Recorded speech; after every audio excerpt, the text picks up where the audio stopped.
Perkenalkan, nama saya Miliani Menihuruk. Saya dari tingkat 3 PAK dan di sini saya akan menjelaskan tentang suku Batak. Terima kasih, selamat menonton. Batak. Jika kita membahas ini, pasti erat kaitannya dengan Pusu Buhit. Ya, di sanalah dipercaya asal mula Raja Batak.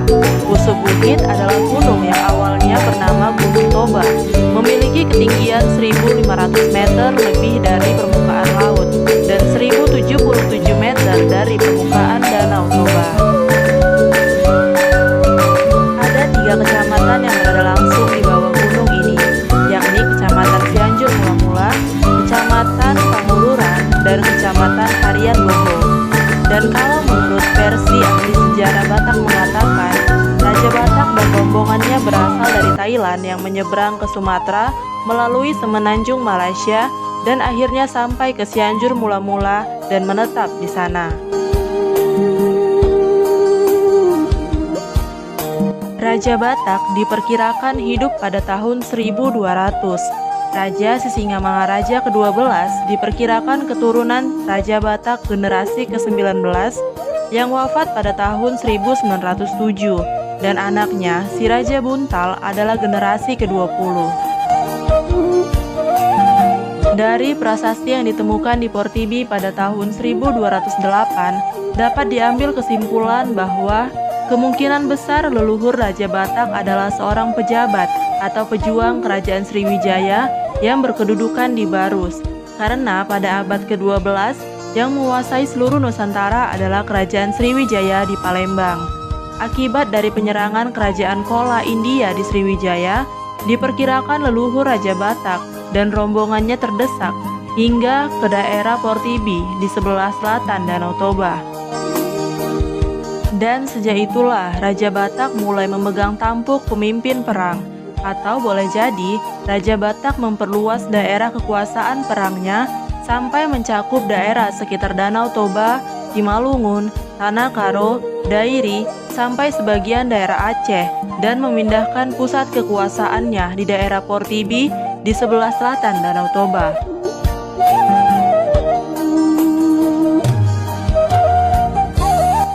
Sebutan raja kepada Raja Batak bukanlah karena beliau seorang raja, akan tetapi merupakan sebutan dari pengikutnya ataupun keturunannya sebagai penghormatan, karena memang tidak pernah ditemukan bukti-bukti yang menunjukkan adanya sebuah kerajaan yang disebut dengan Kerajaan Batak.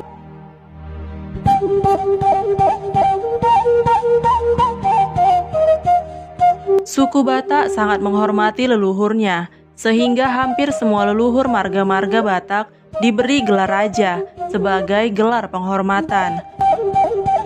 Juga makam-makam para leluhur orang Batak dibangun sedemikian rupa oleh keturunannya dan dibuatkan tugu yang bisa menghabiskan biaya yang cukup banyak. Pada umumnya, orang Batak percaya kalau si Raja Batak diturunkan langsung di Pusu Buhit. Si Raja Batak kemudian membangun perkampungan di salah satu lembah gunung tersebut dengan nama Cianjur Mula-Mula.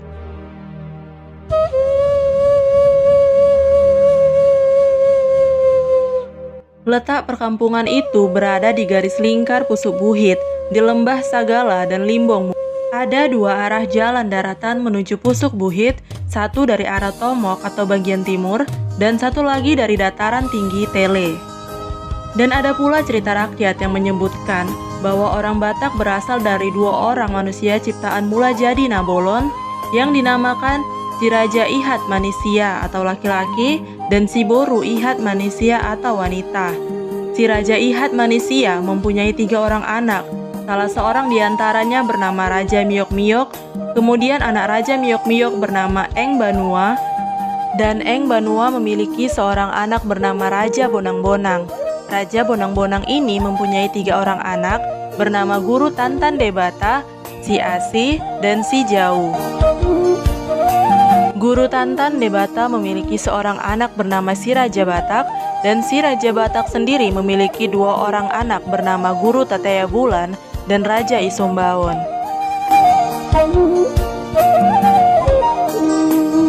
Asal-usul suku Batak sangat sulit untuk ditelusuri.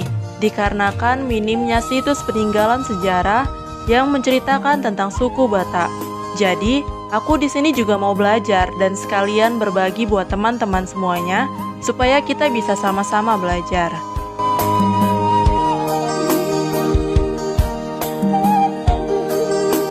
Di dalam sistem kemasyarakatan suku Batak, terdapat apa yang disebut dengan marga, yang dipakai secara turun-temurun dengan mengikuti garis keturunan laki-laki. Saat ini, ada sekitar 400 lebih marga pada suku Batak. Di dalam Tarombo Nai Marata, dikatakan bahwa si Raja Batak memiliki 3 orang anak, yaitu Guru Tatea Bulan, Raja Isombaon, dan Toga Laut.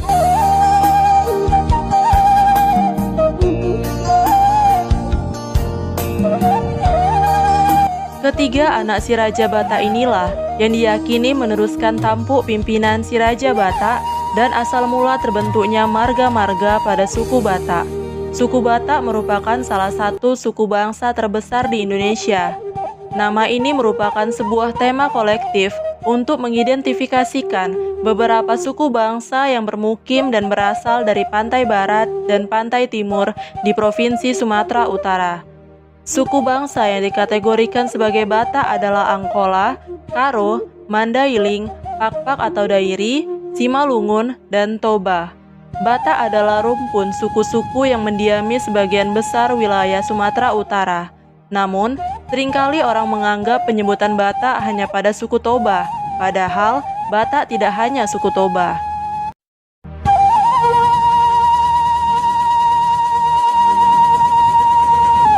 Masyarakat Batak memiliki falsafah, asas, sekaligus struktur dan sistem dalam kemasярakatannya, yakni yang dalam bahasa Batak Toba disebut Dalihan Natolu. Berikut adalah penyebutan Dalihan Natolu menurut beberapa suku Batak. Yang pertama, adat Batak Toba, Dalihan Natolu, Somba Marhula-hula, Manat Mardongan Tubuh, Elek Marboru. Kedua, menurut Mandailing dan Angkola, Dalian Natolu, Hormat Marmora, Manat Markahanggi, Elek Maranak Boru.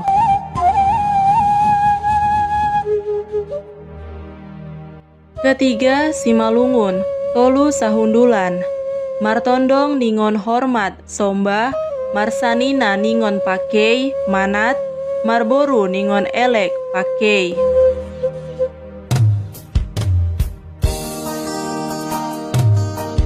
Keempat, Karo, Rakut Sitelu, Nembah Man Kalimbubu, Muhammad Man Sembuya, Nami-nami Man Anak Beru.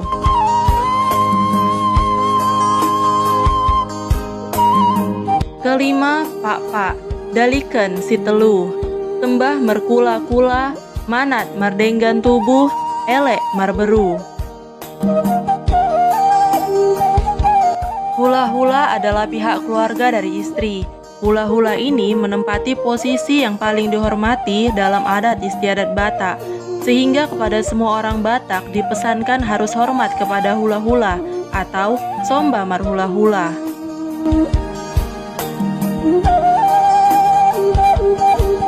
Dongan Tubuh disebut juga Dongan Sabutuha, adalah saudara laki-laki satu marga. Arti harfiahnya lahir dari perut yang sama. Diumpamakan seperti air yang dibelah dengan pisau, kendati dibelah tetapi tetap bersatu. Oleh karenanya, kepada semua orang Batak dipesankan harus bijaksana kepada saudara semarga, diistilahkan Manat Mardongan Tubuh. Boru adalah pihak keluarga yang mengambil istri dari suatu marga. Boru ini menempati posisi sebagai perhobas atau pelayan, baik dalam pergaulan sehari-hari maupun dalam setiap upacara adat. Namun, walaupun berfungsi sebagai pelayan atau perhobas, bukan berarti bisa diperlakukan dengan semena-mena, melainkan pihak Boru harus diambil hatinya, dibujuk, diistilahkan Elek Marboru.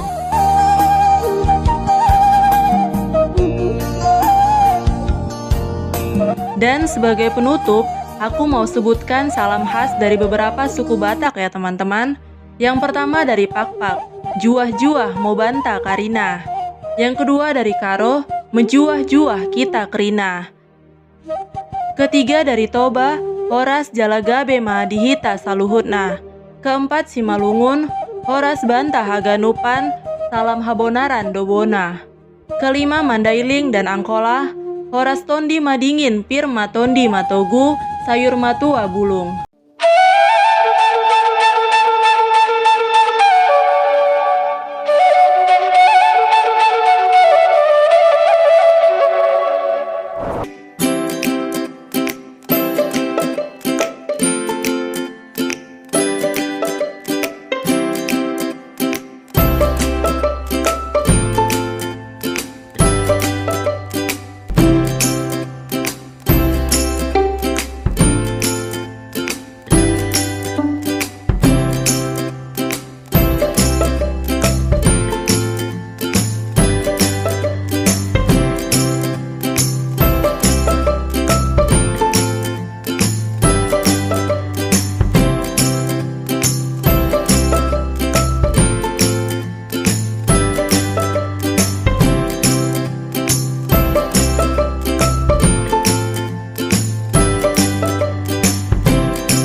Falsafah dan filosofi Batak.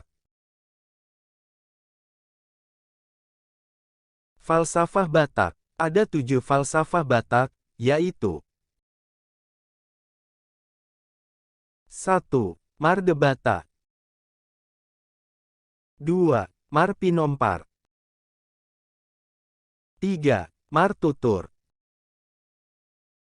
4. Maradat 5. Marpanghirimon 6. Marpatik 7. Maruhum.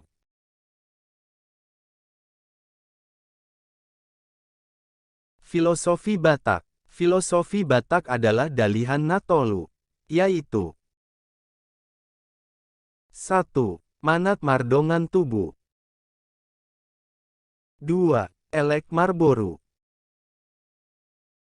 3. Somba Marhula-hula.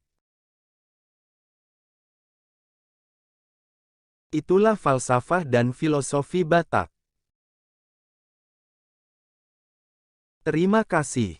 Horas, Horas, Horas. Audio Jungle.